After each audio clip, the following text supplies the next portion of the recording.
मुख्तार अंसारी की मौत की जांच होगी। बड़ी जानकारी आपको दे रहे हैं, न्यायिक हिरासत में मौत हुई इसलिए इसकी जांच होगी।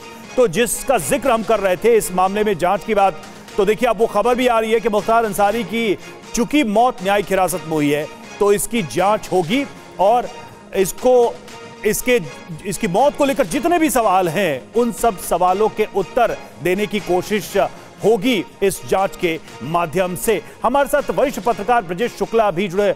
ब्रजेश जी, जो राजनीतिक महकमों से सवाल उठ रहे हैं और कहीं ना कहीं सरकार को, योगी सरकार को इस पर क्वेश्चन मार्क में रखा जा रहा है, घेरा जा रहा है, इसे आप कैसे देखते हैं? राजनीतिक दलों की कितनी मजबूरियां हैं कि मुख्तार अंसारी जैसा माफिया डॉन जो अपने पॉलिटिकल करियर के भी एंड में पहुंच चुका था, तब भी इस तरह के बयान आ रहे हैं राजनीतिक तौर पर, वो लोग जो उत्तर प्रदेश और देश की राजनीति का बड़ा चेहरा है।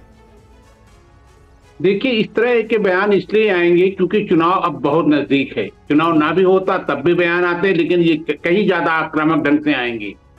ये चुनावी मुद्दा बनने जा रहा है उत्तर प्रदेश में। अन्य राज्य बिहार में भी हो सकता है, लेकिन उत्तर प्रदेश में जो चुनावी मंच है इसमें ये मुद्दा गूंजेगा।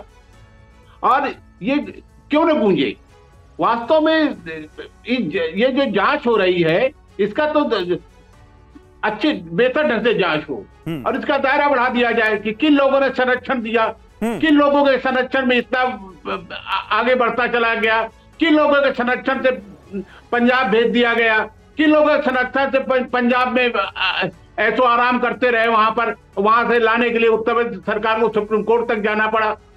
ये सारा कुछ है।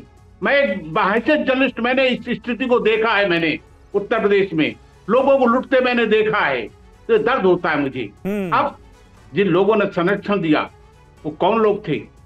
किन लोगों ने मशीन गन खरीदी और उस पर जब कार्रवाई हुई तो अधिकारी को प्रताड़ित किया गया, नौकरी से हटा दिया गया, कौन लोग थे वो लोग?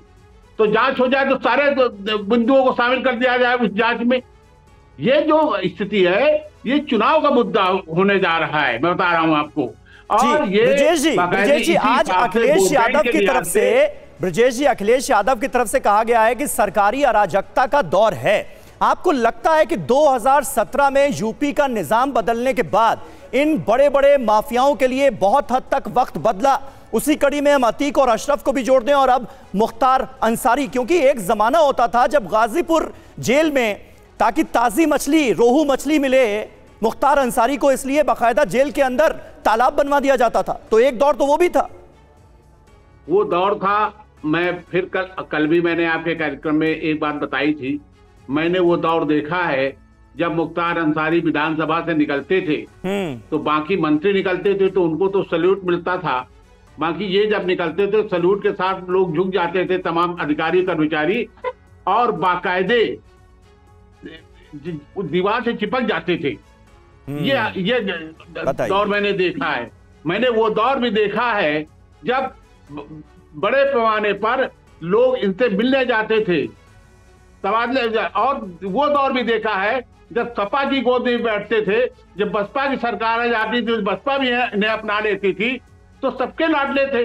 मैंने वो दौर भी देखा है जब बनारस के चुनावी सभा में मायावती ने इन्हें रॉबिन हुड की संज्ञा दी थी, मैंने वो दौर भी देखा है। तो इसीलिए तो ये उत्तर प्रदेश की राजनीति की विडंबना ये रही है कि यहाँ अपराधियों को पाला गया, पोसा गया, संरक्षित किया गया, उनके महिमा मंडन किया गया, और सिर्फ इसलिए क्योंकि जिताऊ उम्मीदवार और एक विधानसभा का वोट, वो अस्थिरता का दौर था, लेकिन वो संबंध बनते चले गए और आज ये स्थिति हो गई। तो अब वो सारी स्थिति यही, अकेले मैं इनका ही नाम क्यों लूं? विजय मिश्रा, उनके बारे में पता कर लीजिए, विकास दुबे, इन्होंने क्या नहीं किया, ये सारे नाम ऐसे हैं। अब है क्या कि हर चीज में यहां तो चलो इनके लिए तो जांच की मांग कर रहे हैं। विकास दुबे की तो एक राजनीतिक, बड़े राजनीतिक दल ने कहा कि उनकी मूर्ति लगवाएंगे, एक अपराधी की मूर्ति जिसने सैकड़ों लोगों को मार दिया, उनकी मूर्ति लगवाएंगे उनके गांव में। बाकायदे चुनावी घोषणा पत्र जारी हुआ था, चुनाव में पहले घोषणा की गई थी कि साहब हम मूर्ति लगवाएंगे जाके। तो ये सियासत है, और सियासत आप चुनाव में देखिएगा, ये मंचों से भाषण होंगे, मंचों से तमाम सवाल उठाए जाएंगे।